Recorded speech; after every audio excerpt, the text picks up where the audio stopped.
Drop a comment below. And don't forget to like and subscribe for more epic moments. Okay, so we're diving deep into South Africa's military presence in the DRC today. And let me tell you, things are getting a little messy over there. Yeah, there's a lot to unpack. I've been following the situation in the DRC for a while now, and South Africa's role there has always been a bit of a question mark. Right. But this footage we got from Rwanda TV covering a South African parliamentary hearing, oh boy, it's raising some serious eyebrows. Absolutely. So for those who haven't been glued to this like we have, what's the gist here? Well, basically, you've got South African members of parliament grilling their own president and defense minister about the SANDF mission in the DRC. And Zabine. Oh, yeah, sorry, the South African National Defense Force. Right. It's their military. Okay, got it. And these MPs are straight up saying that they think the government's been a little, how do we say this, politely misleading. Yeah, they're not mincing words, are they? They're calling it an offensive mission, not a peacekeeping one. Exactly. And that's a huge difference. Like night and day. Peacekeeping usually means, UN-authorized troops monitoring ceasefires, protecting civilians, trying to keep things calm. Right. An offensive mission, that's a whole other ballgame. So are they saying that the South African troops are actively fighting in the conflict? That's what it sounds like. And that brings us to the next big issue these MPs are raising. The budget. The money. Yeah, they're basically saying, hold on a second. We're always told there's no money for this or that at home. But suddenly there's money to send troops to another country.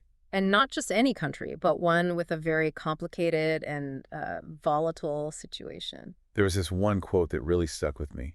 You always claim that you don't have the budget, but you do have money to go and protect and defend other countries. That pretty much sums up their whole argument, doesn't it? Lack of transparency, accountability, those are big deals in a democracy. Absolutely. And it makes you wonder, who is this mission really benefiting? Yeah, because then you've got this whole other layer of this thing. The FDLR allegations. That's when I was like, wait, hold up. This is getting serious. Yeah, accusations of collaborating with a militia group, that's not something you just brush aside. So for those of us who need a refresher, who are the FDLR, and why is this such a big deal?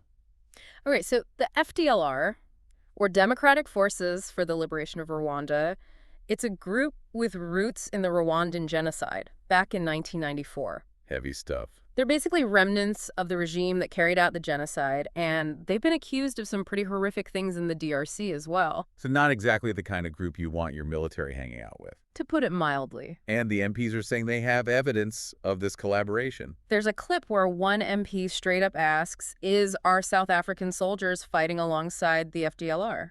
So what are we talking about here? Are we saying that South Africa is potentially backing a group linked to genocide? Look, I don't have all the answers, but these are serious questions that need to be answered. This is a tangled web, for sure. And it all comes back to that central question the MPs keep raising. Whose interests are really being served here? Right. Is this truly about South Africa's national security, or are there other agendas at play? Personal interest, maybe. Some are pointing fingers at President Ramaphosa himself. And the fact that the South African officials haven't really given any satisfactory answers to these questions, well, it's just added fuel to the fire. Now you've got calls for troop withdrawal. The whole thing's blown up. Yeah, it's a real mess. And it highlights the complexities of these international interventions, Trying to stabilize a region is one thing. But what about transparency and accountability? And what about the unintended consequences? Right. Are we making things better or worse by getting involved? It's tough. Okay, so we've laid out the allegations, the concerns, the whole 9 yards. But where do we go from here? What should we be watching for? I think the big thing is to keep an eye on how South Africa responds to this pressure. Are they going to address these concerns head on or try to sweep them under the rug? And what about the international community? Will they step in and demand answers? Because at the end of the day, this isn't just about South Africa, right? This is about the stability of an entire region. Exactly. And it raises some tough questions about the role of international actors in conflict zones. So as you continue to follow this story, ask yourself this. What responsibility does South Africa have towards the DRC and the region as a whole?